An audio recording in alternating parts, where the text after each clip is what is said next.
Most people don't realize this, but the moment you feel the urge to explain yourself is often the moment you're giving your power away. You feel it in your chest first, that tightening, that quiet panic that says, say something now, fix this now, make them understand. And without noticing, you rush toward the very thing that weakens you. You speak more, you justify more, you reveal more than you should, hoping clarity will save you. But clarity is not what you're chasing. What you're really chasing is relief. The relief of being seen, approved, understood. And that chase is where most people lose themselves. We live in a world that rewards noise, a world where proving yourself looks like strength, where explaining your pain is confused with courage, where silence is mistaken for defeat. If you don't respond, they assume you're weak. If you don't defend yourself, they assume you have nothing to stand on. If you walk away quietly, they assume you lost. But what if the opposite were true? What if silence is not absence, but control? What if silence is not surrender, but selection? What if the strongest move is the one that doesn't announce itself? Think about the last time you felt disrespected. Someone ignored your message. Someone misunderstood your intention. Someone walked away without explanation. Your mind probably started racing immediately. You replayed the moment. You rewrote the conversation. You imagined what you should say, what you could say, what you must say to restore balance. And the louder your thoughts became, the smaller you felt. Not because you were wrong, but because you handed your piece to someone else's behavior. This is where most people collapse quietly, not in dramatic failure, but in small, repeated acts of self-betrayal. They over-explain to people who already decided not to listen. They beg for closure from people who benefit from confusion. They chase validation from hands that were never open to give it. And every time they do, they send the same message to themselves. My peace depends on your response. My worth needs your acknowledgement. My calm must be earned outside of me. That is not strength. That is dependency, wearing the mask of honesty. The Stoics saw this pattern clearly. Long before social media, long before instant messaging, long before the pressure to constantly explain yourself, they understood a quiet truth. The more you value what is outside your control, the less control you have. And nothing sits further outside your control than how another person chooses to see you. When you chase their understanding, you are no longer standing in your own center. You are orbiting theirs. Silence changes this dynamic instantly. Not the silence of avoidance, not the silence of fear, but the silence of self-respect. The kind of silence that says, I see what is happening, and I choose not to chase it.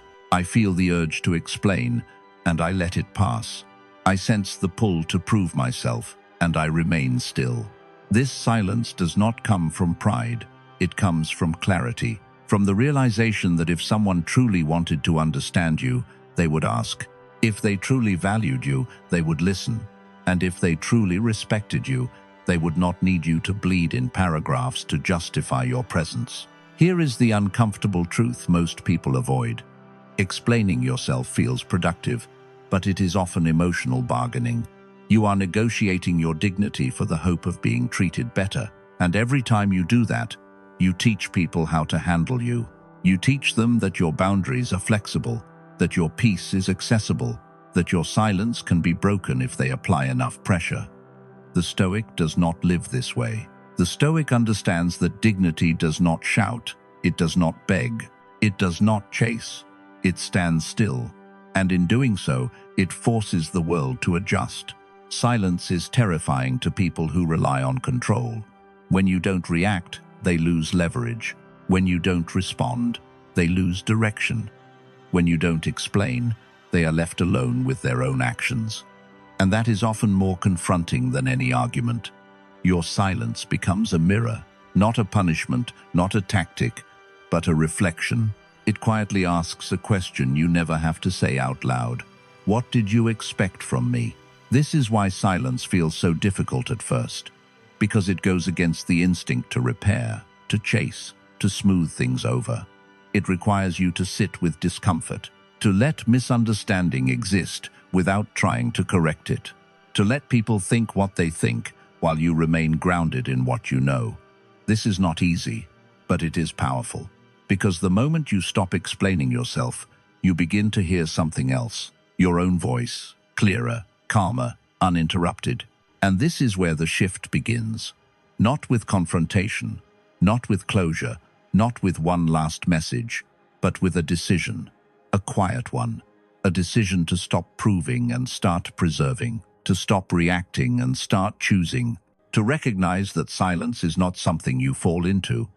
It is something you step into with intention. As this understanding settles in, another question naturally arises. Why do we feel such a strong need to explain ourselves in the first place?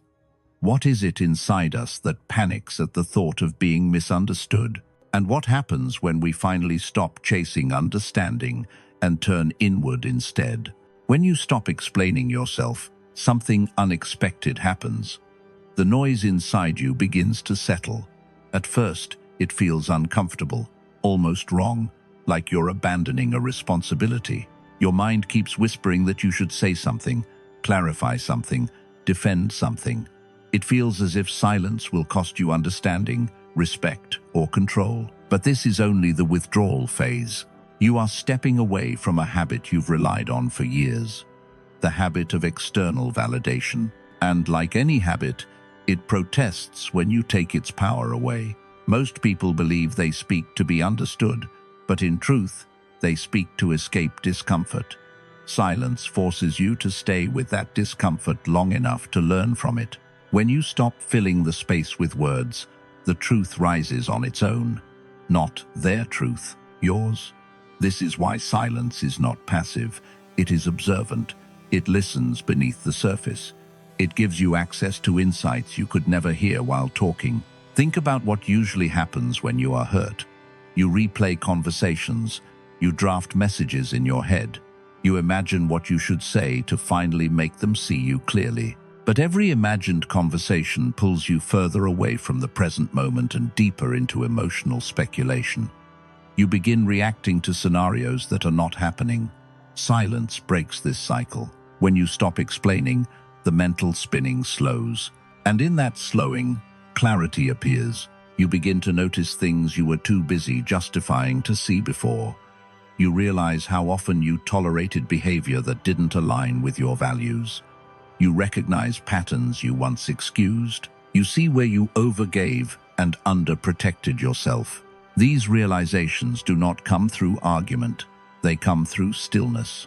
This is why the Stoics valued silence so deeply. They understood that truth does not shout. It reveals itself when the mind is no longer distracted. Marcus Aurelius wrote that distress comes not from events, but from our judgment of them. Silence gives you the space to examine those judgments honestly. When you are quiet, you start separating what actually happened from the story you built around it. You stop asking why they did this to me and start asking, what does this teach me about myself? This shift is subtle, but it is everything. It moves you from reaction to reflection, from emotional survival to inner authority. There is also another layer most people miss. When you stop explaining yourself to others, you stop lying to yourself. Over-explaining often hides a deeper fear, the fear that if you do not justify your boundaries, they are not valid. Silence corrects this. It teaches you that your boundaries do not need permission, they only need consistency. When you hold silence without guilt, you reinforce your own self-trust. And self-trust is the foundation of calm strength. In silence, your values become clearer. You feel the difference between wanting to be understood and needing to be respected. You realize that some people are not confused, they are simply unwilling, and that realization changes how you move forward. You stop wasting energy trying to convince. You stop negotiating your peace. You begin choosing environments, conversations, and relationships that feel aligned rather than forced. Silence also reveals the truth about others without confrontation.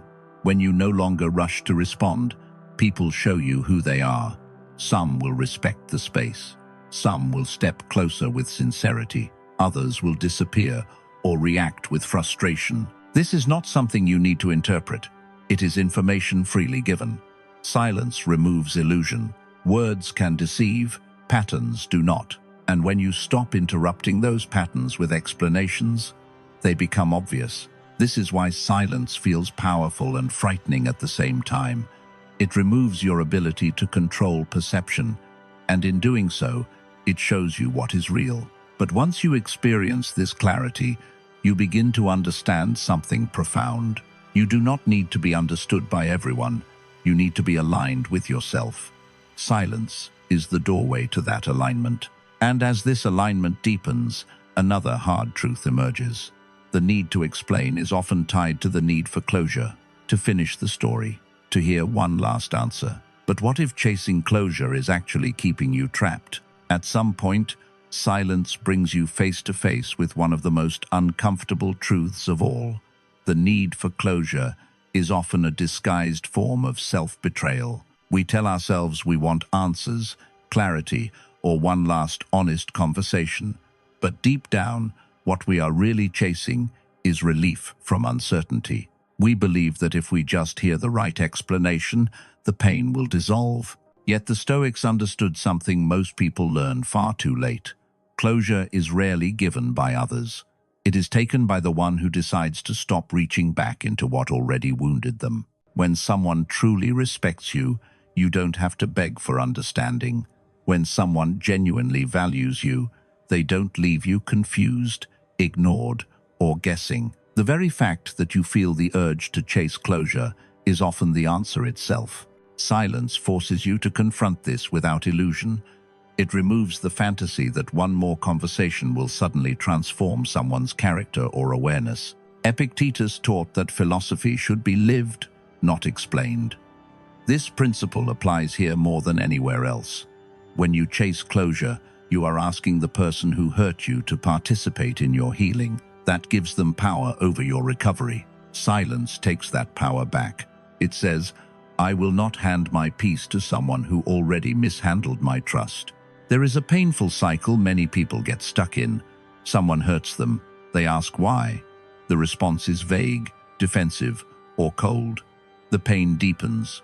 They ask again, hoping for a better answer. But each attempt pulls them further into emotional dependence. What they call closure is really an attempt to undo reality. Silence breaks this cycle by accepting reality as it is, not as you wish it had been. Stoicism never promised comfort. It promised clarity. And clarity often means accepting that some people are incapable of giving you what you are looking for. Not because you are unworthy, but because they are limited. When you stop chasing explanations, you stop arguing with the past. You stop reopening wounds just to confirm they still hurt. Silence reframes closure entirely. Closure is not a conversation. It is a decision. The decision to stop asking questions that have already answered themselves through behavior. The decision to stop translating disrespect into misunderstanding. The decision to let actions speak louder than apologies that never come. This is where real dignity is forged. Not in winning an argument, but in walking away without one. Not in being understood, but in understanding yourself enough to leave. Silence does not erase the pain, but it prevents the pain from owning you. It allows grief to move through you instead of circling endlessly in your mind. And something subtle but powerful happens when you accept silent closure. You stop seeing yourself as the abandoned one and start seeing yourself as the one who chose peace. You stop waiting for permission to move forward. You stop explaining your departure. You simply go. That is not weakness. That is emotional maturity. The Stoics believed that suffering increases when we resist what is already true. Silence removes resistance. It allows acceptance to settle in. And acceptance is not surrender. It is clarity without illusion. Once you reach this point, you no longer need answers from them. You have already answered yourself. But silence does more than close doors. It reveals what words were hiding all along, and that revelation changes how you see people forever. Silence does something words can never do. It removes the mask. When you stop explaining, stop reacting, and stop filling the space with emotion, people are revealed exactly as they are. This is why silence feels uncomfortable at first, not because it is empty, but because it is honest. Words can be manipulated, apologies can be rehearsed, promises can be dressed in beautiful language, explanations can sound sincere while hiding avoidance, guilt, or control. But silence cannot lie. When you go quiet, there is nowhere for illusion to hide. Patterns rise to the surface, behavior becomes visible, and suddenly you see what was always there. The Stoics judged character by consistency, not speech. They understood that what a person does when you withdraw your energy tells you more than anything they say when you are present. When you stop reaching out, some people lean in with respect and accountability. Others disappear completely.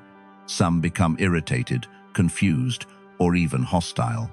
Not because you harmed them, but because your silence removed their access to you. This is one of the hardest truths to accept. Many people do not miss you. They miss how you made them feel. They miss the attention, the reassurance, the emotional labor, and when that supply is gone, their reaction reveals the truth. Silence exposes whether someone valued you as a person or only valued what you provided. Ralph Waldo Emerson captured this perfectly when he said that what you do speaks so loudly that words become irrelevant. Silence allows actions to speak without interference. You no longer have to ask where you stand. You no longer have to decode mixed signals. You no longer have to wonder if they care. Their response to your absence answers everything. Stoic silence is not passive, it is observant. You are not ignoring reality, you are studying it. You are watching who respects your boundaries without needing an explanation. You are seeing who reaches out with humility rather than entitlement. And you are noticing who becomes uncomfortable when they can no longer provoke a reaction from you. This is where clarity is born. You stop arguing with yourself. You stop making excuses for behavior that consistently hurts you. You stop mistaking potential for truth. Silence strips relationships down to their foundation. What remains is what is real. And once you see reality clearly, you cannot unsee it. You stop chasing people who only respond when it benefits them. You stop trusting words that are not followed by action. You stop investing energy where there is no mutual respect. This is not bitterness. This is discernment. The Stoics were not emotionally detached. They were emotionally disciplined.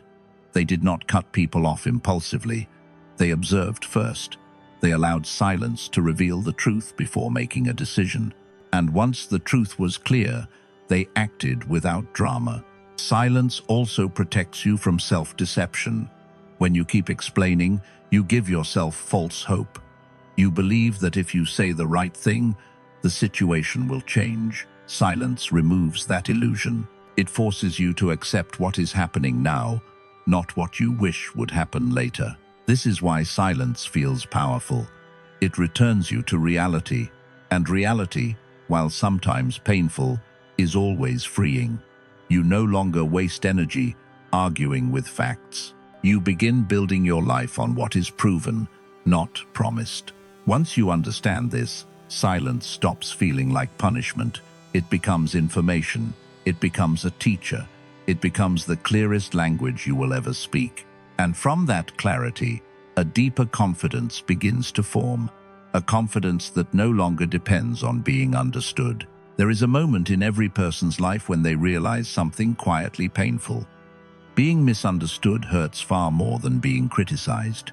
When someone sees you incorrectly, when they assign motives you do not have, when they reduce your intentions to a version that fits their story, the instinct to explain rises immediately. You want to defend yourself. You want to correct the narrative. You want to say, "That's not who I am." And yet, this is exactly the moment where Stoic strength is tested. The Stoic does not rush to be understood. He understands himself first. And that difference changes everything. Explaining yourself to someone who has already decided who you are is not clarity. It is fear. Fear of being judged. fear of being disliked, fear of being seen incorrectly. And when fear drives your actions, confidence dissolves. The Stoics understood that real confidence does not announce itself. It does not justify itself. It does not plead for accuracy in the minds of others. Marcus Aurelius warned against wasting life, speculating about the opinions of others. Not because people do not matter, but because your time, energy, and character matter more. Every moment you spend trying to correct someone's misunderstanding is a moment you give away your center. You allow their perception to become more important than your integrity. This is where silence becomes self-trust. When you do not explain, you are saying something powerful without words.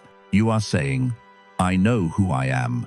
My actions will speak over time, and if you choose not to see that, I will not chase your approval." This does not mean you never communicate. Stoicism is not avoidance, it is selectivity.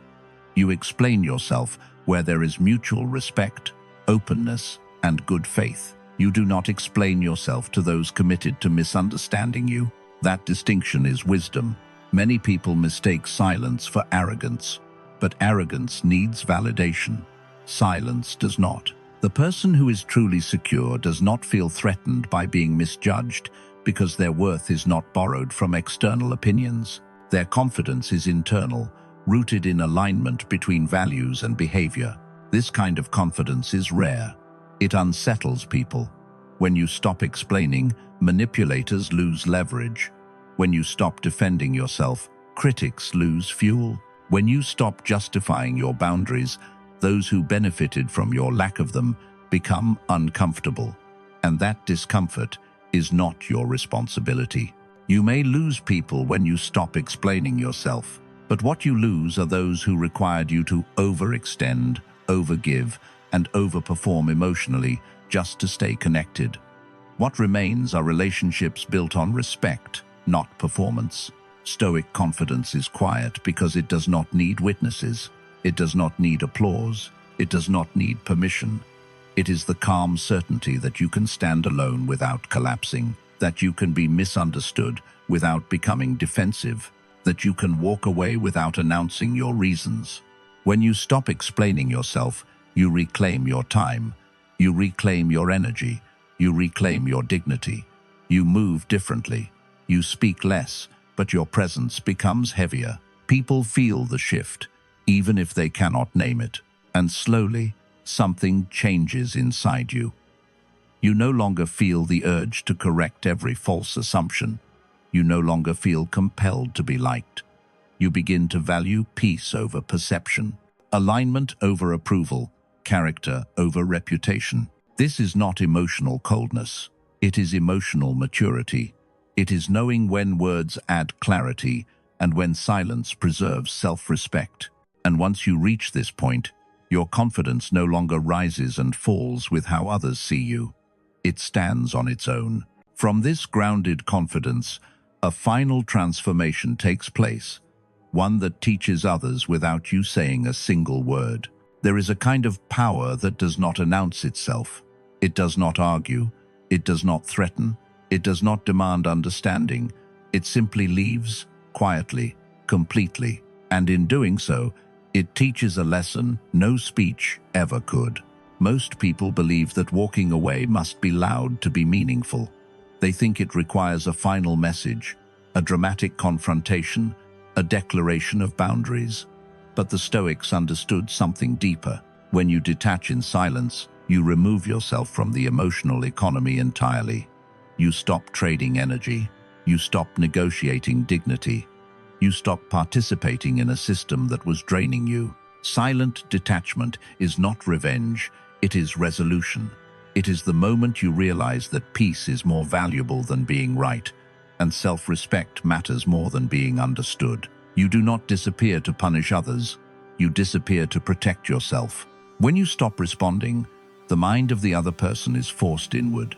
They replay conversations, they remember moments, they sit with the absence of your energy. This is where imagination begins its work. And as the Stoics observed, people often suffer more in their thoughts than in reality. Your silence becomes a mirror they cannot avoid. Some will feel guilt. Some will feel confusion. Some will feel nothing at all.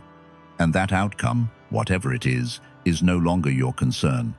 Because the lesson was never meant for them. It was meant for you. You learn that you do not need permission to leave what harms you.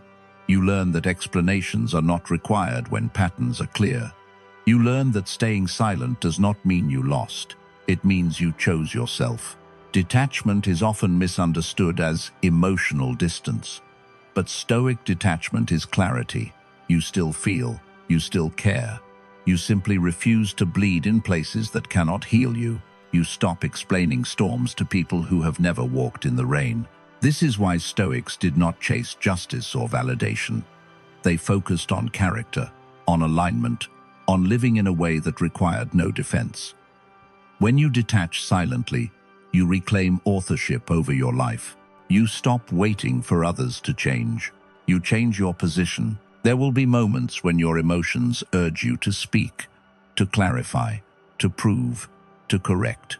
In those moments, remember this. Silence may not win the argument, but it will win you back. Each time you choose not to react, you strengthen your inner discipline. Each time you walk away without explanation, you reinforce your self-worth. Each time you protect your peace without announcing it, you become less dependent on external validation. This is not coldness. This is self-respect in its purest form.